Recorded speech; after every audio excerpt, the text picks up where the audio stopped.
welcome back to another video. Today we are looking at the most underrated sedans in the history of sedans, right? The most underrated sedans that you may think won't be reliable, but let me tell you, they are. And some of them even beat Toyota. That's right. We're doing underrated. All Toyotas are rated perfectly, right? We need to do sedans, and I know exactly what we're gonna go. Volvo. Hear me out, Volvo. Today we're sticking mainly with Volvo, right?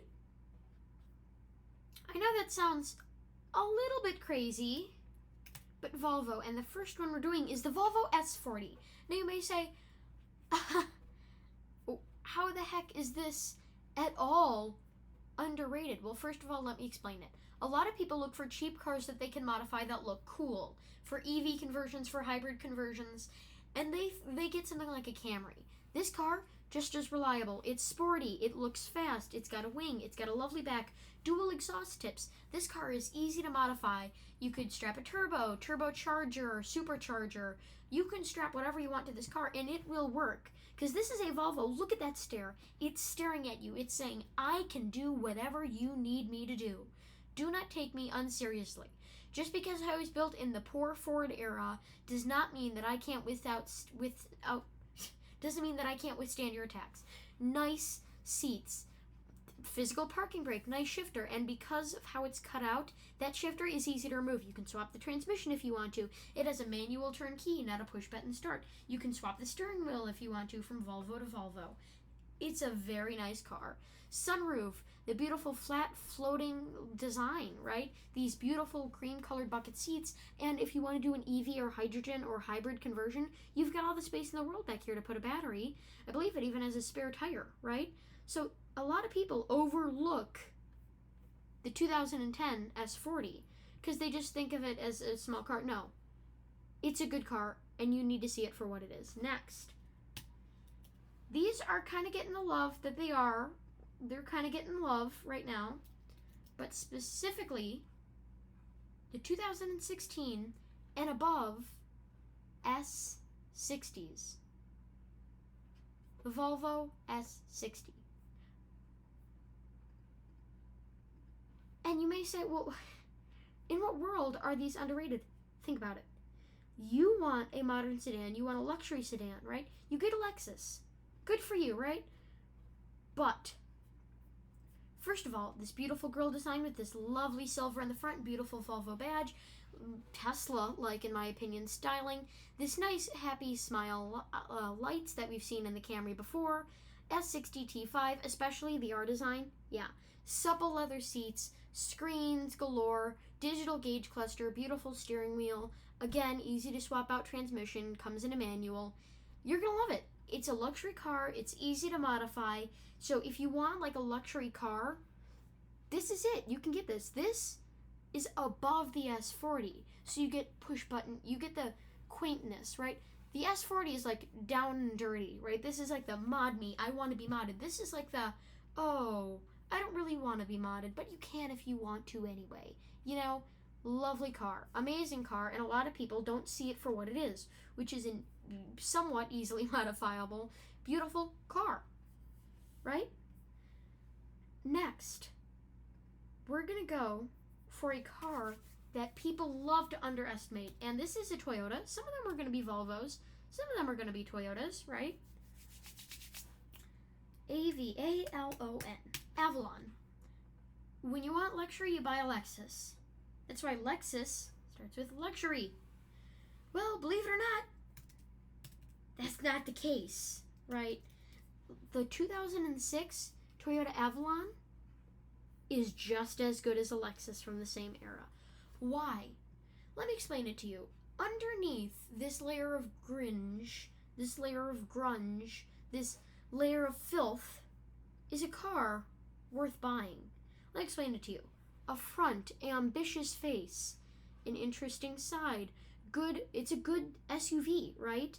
It's got good wheels, easily maintainable, easy, reliable, and this beautiful interior. You can get rid of the poo wood. I've seen like carbon fiber where you can get rid of that, right? You can put cat skin leather in this thing. You can modify it. You have 2 doors to work with here. So you can put like a screen over there and then your own like navigation system, one for the passenger, one for the driver. There's so much possibilities. And then your own screen up here, which you can also change. Supple leather seats, which you can slide around in. Heated and cooled seats. Ventilation in the rear, just in case you need it. This lovely stitched door. This generation was really looked at. Pull out seat pockets so that you can either fit magazines or water bottles in there. Really great cars, amazing sedans. One of the best daily drivers you can have, really. One of the best cheap daily drivers you can have. And definitely, I would say, underrated. Next, we're going to move from Toyota to a car, right, that we don't really talk about that much. A car brand that I don't even think I've talked about in a while on this YouTube channel. The Subaru Legacy. No. Legacy. You may say, why Legacy? People don't underestimate the Legacy, right? I have a question. Derby car. When I said that, you immediately, in your brain, thought, you didn't even know that you thought it, but you did. You thought it, right? You immediately thought in your brain, Impreza. Impreza. Our brains are programmed by the FBI to when I say rally, you say Impreza. Because it do be that way. And I'm here to tell you about the most underrated version. The 2015, right? I was looking for this model year. I couldn't remember which one it is. If I could have a serious listing, that would be great. Wow. They love filling their website with just the most crappiest listings. Okay, an actual serious listing that someone actually wants to sell their car. Okay. These cars are bigger, but they're nice, right? The Legacy is the Lexus of Subarus. You may say, how can you say that when Lexus is so much nicer? You've got a nice butt, a lot of space, right?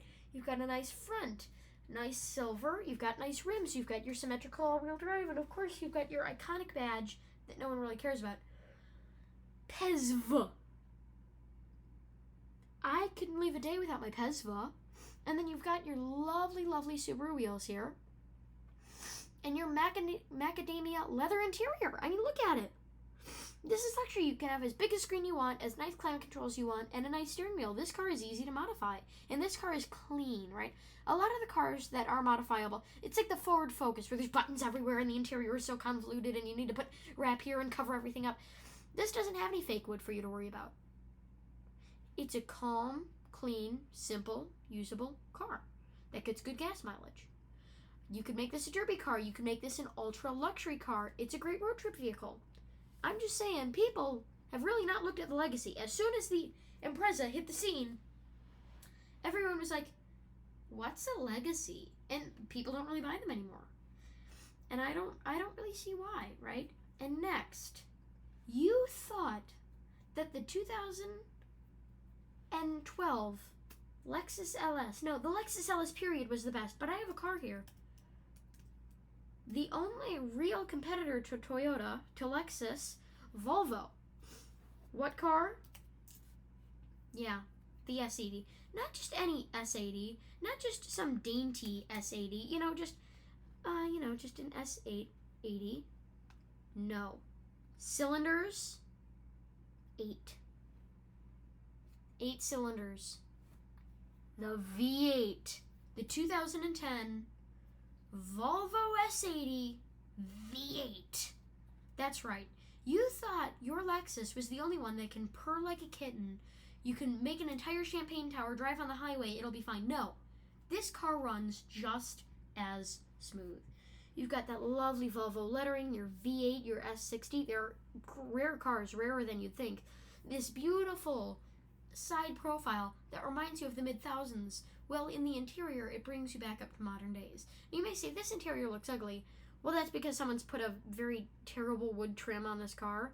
It's actually very nice when it doesn't have some weird wood installed in. Well, I mean, I bet this was stock, but they're weird for buying it. So you can see these lovely things over here, your partially digital gauge cluster, everything, right? Your heated seats, your screen there, how you can do whatever you want. You get your press up button over there, your retractable Navi screen. That's right. The Navi comes out of the dashboard. This car is understated luxury. That's what this car is. The wheels, everything. The entire car about it says, I'm luxury. But instead of saying it like a Lexus, where it says, I'm luxury, I'm strutting my stuff, this is, I'm luxury. And I've been eating away at the Lexus LS market share ever since my creation. And I'm just going to keep on doing it. You have the secret compartment behind there. Beautiful, beautiful, beautiful car. The other one, again, understated luxury. I bet this one has a better wood trim. Yes, much better. You have the, oh, good. Yeah, see, this wood has been taken care of, so you can see it looks less annoying. You can see beautiful, nice wood. That leather wrap steering wheel, the Duo, it's very nice to see a steering wheel of this caliber that hasn't absolutely had the crap beat out of it, especially in a Volvo. You can see the heated seat controls.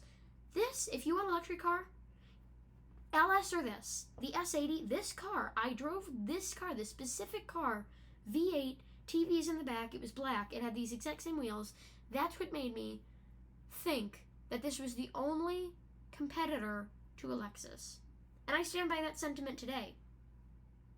I really do. And you want to, how about we remove the 2010? Yeah. And just search? There's a few. They're mainly in 2008. The 2010 was a good year. There's still only 4 of them. Nationwide. I mean, there's really not a lot. See, this one had the same wood, I believe. No, this one had the piano-y wood. Yeah, and it had the single-tone steering wheel. So there are different wood variations. They don't all look like your grandmother's bureau chest that she got in Vietnam. You know what I mean? Like, some of the woods are better, right? No offense to bureau chest. Like, this one I really like a lot, even though it has partial bits of the same thing, just because, you know, the tan leather is there. Essentially, Volvo is here to stay, right? And Volvo's not going away. Volvo will always be a true competitor to Lexus, and Lexus knows that. Next, when you think of Lexus, you think of luxury, right? When you think of sports, you think of Porsche, you think of Bugatti or something. When you think of fun-to-drive cars, you think of something like a Yaris, you know? Something so small with such a teeny little teeny-bopper engine that it ends up being the most fun car you've ever had in your life. Well, that is exactly what we're going to be talking about, because now it's going to be the Toyota. You thought I was going to go off on some tangent. Oh, well, you think of Porsche and you think of some little teeny bopper car, but actually, sports comes in this Volvo from 20 years ago. No, absolutely not. I never intended on making that thing, because you want to know why? I'm actually doing the Yaris. That's right. That wasn't just a bit. I wasn't just going to say that to poop some words out of my mouth before I said something. Oh yeah, V8 Yaris. If something popped up, I'd be concerned. Yeah. No, the Yaris period. Now you may say, nah, it's not a sedan. Shut up. It's a sedan down here. And that's where it matters. So I am going to show you a sedan, the sedan version. You are looking at me and you are saying, what a fool. What an absolute fool. He's showing me a Yaris and saying that it's an understated car. Yeah, because it sucks. Well, guess what, Mr. Snooty Boop? You were wrong the entire time. That's right, you were wrong about the Yaris. Completely wrong. The Yaris is a ball of clay, which you can mold into whatever shape you want. The Yaris isn't some plain vehicle.